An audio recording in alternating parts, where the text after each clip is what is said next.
বাবার বাড়ি যাচ্ছি। বাবার বাড়ির খুশিটাই আলাদা, তাই না? কতদিন পর বাবার বাড়িতে যাচ্ছি আমি। বাড়ি থেকে ব্লগটা শুরু করিনি, এখানে এসে একদিন শুরু করলাম। প্রচণ্ড গরম লাগছে, দুপুরবেলা বেরিয়েছি আমরা। এই যে আর বাবার বাড়িতে যাচ্ছি, একদম পুরো খুশিতে আছি। সঙ্গে মন খারাপ একটু সঙ্গে আছে, তবুও খুশিটাই সঙ্গে নিয়ে যাচ্ছি। চলো তোমরা সঙ্গে থাকো। এই অবস্থাটা দেখি, মুখের অবস্থাটা এত গরম, গরমে দেখো মুখের অবস্থাটা দেখো, শুধু গরমের অবস্থা খারাপ হয়ে যাচ্ছে। ধুপগুড়িতে পৌঁছে গেছি আমরা। বাস স্ট্যান্ডে আছি। প্রচণ্ড গরম লাগছে। জল খাবে না? গরমে বাদাম খাওয়া যাবে না। আজকে মোটামুটি 10-12 দিন পর আমি বাবার সঙ্গে দেখা করতে যাচ্ছি। তোমরা তো জানোই যে বাবা হসপিটালে ভর্তি ছিল, তারপর তো ছুটি দিয়ে বাড়িতে গেছে, তো আমি আর যেতে পারিনি। কারণ আকাশের এক্সাম ছিল স্কুলে, তোমাদের দাদাভাইয়ের কাজ ছিল, আর মেয়েদের তো আগে সংসার সামলিয়ে তারপরে সব কিছু করতে হয়, তাই না? চাইলেও কোনো কিছু করতে পারি না। আমরা দুপুরবেলা বেরিয়েছি, আর এখন এই যে ধূপগুড়িতে বসে আছি। তোমাদের দাদাভাই আর আকাশের জন্য দুপুরবেলা বেরোতে হয়েছে গরমে। আকাশের টিউশন ছিল, টিউশনে গেছিলো, তোমাদের দাদাভাইয়ের কাজ ছিল, কাজ করে তারপর আমরা বেরিয়েছি। তো সেই জন্য আমাদের অনেকটা লেট হয়ে গেছে, সেই গরম।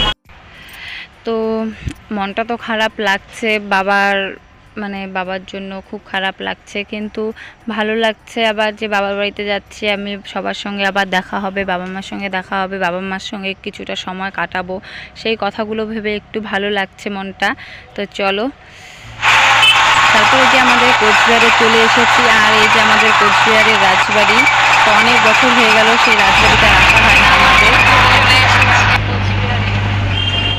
বাবার শরীর এখন কেমন আছে সেটাও অবশ্যই তোমাদের সঙ্গে শেয়ার করব। আর আজকে আমার এক দিদি আসবে, তো তাদের সঙ্গেও পরিচয় করিয়ে দেব। তো চলো আগে বাড়িতে যাওয়া যাক। ফাইনালি চলে এসেছি বাবার বাড়িতে। এসে হাত মুখ ধুয়ে তারপরে যে খাওয়া দাওয়া করে এখন এই যে এখানে বাড়ির অবস্থা দেখো, এই যে এত জঙ্গল, এই জঙ্গলে এখন হাওয়া খেতে এসেছি। কারণ এই জঙ্গলে একমাত্র ঠান্ডা জায়গা, ছায়া আছে চারিদিক, আর একদম বাড়ির ভিতরে একদম ঢোকা যাচ্ছে না, ঘরের ভিতরে ঢোকা যাচ্ছে না। এত গরম, মারাত্মক লেভেলের গরম আজকে। তো এই যে জঙ্গল হলেও শান্তি আছে, এই জায়গাটাই এখন ভালো লাগে। তো এসে বাবার সাথে কথা বললাম, বাবা শুয়েছিল। তো মোটামুটি আজকে 10-12 দিন পর বাবার সাথে দেখা করতে আসলাম। ভাবো মানে মেয়েদের জীবন এরকম, মানে কবে ছুটি দিয়েছে, আজকে আসবো কালকে আসবো করে করে আর আসা হচ্ছিল না। তো আজকে মোটামুটি 10-12 দিন হয়ে গেছে, হয়তো 10-12 দিন পর এই যে আজকে আসলাম বাবার সঙ্গে দেখা করতে। তো খাওয়া দাওয়া করে এখন একটু এখানে আসলাম হাওয়া খেতে, তারপর বাড়িতে গিয়ে আবার তোমাদের সবার সঙ্গে দেখা করাবো। এই যে দেখো আকাশ এখানে দোল খাচ্ছে। তো চলো তারপর বাড়িতে গিয়ে আবার সবার সঙ্গে দেখা করাবো। আরও বাড়িতে কে কে আসছে তোমাদের সঙ্গে সবটাই শেয়ার করব। তো চলো। ওষুধ খেতে কার ভালো লাগে বলো?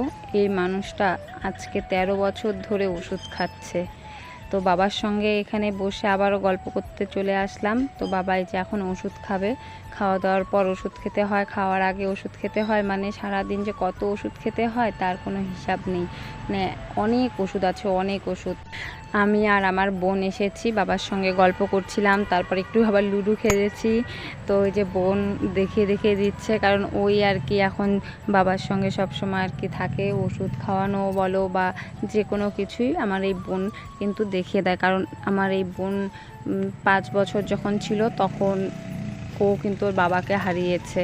ভাবো 5 বছর বয়সে ওর বাবাকে হারিয়েছে, সেম একই অবস্থাতে, মানে সুগারে। এই সুগার রোগটা এতটাই মারাত্মক রোগ, আর এটা কিন্তু একদম বংশগত। আমাদের ফ্যামিলির মানে আমার কাকু বলো বা আমার 2 জেঠু ছিল, তো সেই 2 জেঠুও কিন্তু সুগারে আর কি মারা গেছে। সেই তখন আমার জেঠুর বয়স ছিল 20-21 বছর, মানে একদম ছেলে বয়সে, তখনই আমার জেঠুরা মারা গেছিল। আর এখন আমার বাবা আমার কাকু, তো দুজনেরই এখন সুগার কিন্তু আছে। খুব মারাত্মক রোগ এই সুগারটা।